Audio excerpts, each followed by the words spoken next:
আজকে আমার মনটা খুবই খারাপ। আজকে অমাবস্যা, ভেবেছিলাম দক্ষিণেশ্বর যাব। আমরা দুজন যাব বলে প্ল্যান করেছিলাম, আমি আর অন্য একজন, আমার এক বান্ধবী। দেখো আমি সাজুগুজু করে নিয়েছি, দেখেছো?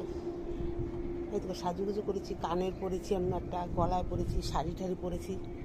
সে এখন আমাকে বলছে যে আজকে যাব না, আমার বাড়িতে একটু অসুবিধা, যে এই জন্য আজকে না কোনো কাছাকাছি করিনি। দেখো আজকে অমাবস্যা তো, সকাল থেকে লেগেছে, এই জন্য কোনো কাছাকাছি করিনি। তাই ভাবলাম আজকে একটু কাজ কম আছে, রান্নাবান্নার চাপও কম আছে, একটু দক্ষিণেশ্বর থেকে ঘুরে আসি। সে আর যেতে পারলাম না, সবই কপাল কপাল কপাল। মা কালী না ডাকলে কিছুই হয় না। মা কালী আজকে আমাকে ডাকেনি দক্ষিণেশ্বর যাওয়ার জন্য, তাই আজকে আমার যাওয়া হলো না। আমি স্নান করে শাড়িটা তাহলে সাজিয়ে দিতে আসলাম। কী আর করবো বলো, মনটার মধ্যে খুব কষ্ট হচ্ছে। আজকে মা কালী আমাকে কৃপা করেনি। যদি মা কালী কৃপা করতো তাহলে আমি ঠিক যেতে পারতাম। খুব কষ্ট হচ্ছে। আজকে তো প্রচুর ভিড়, আজকে পৌষ মাসের অমাবস্যা।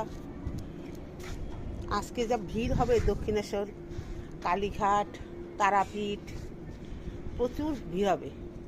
খুব ইচ্ছে ছিল গো, মা কালী আমার সেই ইচ্ছেটা পূরণ করলেন, আমি আর যেতে পারলাম না।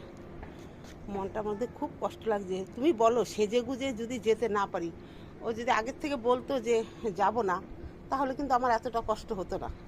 রেডি হয়ে এখন বলছে যে এখন যাব না, আমার বাড়িতে লোকজন এসেছে, ওরও কিছু করার নেই। যদি হঠাৎ করে লোকজন চলে আসে, এগুলো ফেলে তো আর যাওয়া যায় না, তাদের রান্নাবান্না করে খাওয়াতে হবে। আমরা মেয়ে ছেলেরা কি সবার শুধু তদারকি করে যাব? রান্না করো, বান্না করো, খাওয়াও, জামা কাপড় কাছেও, কোনো আত্মীয় স্বজন আসলে আমরা আর বেরোতে পারবো না। এই যদি আমরা ছেলে হতাম তাহলে কিন্তু সব ফেলে রেখে চলে যেতাম, প্ল্যান কিন্তু মিস হতো না।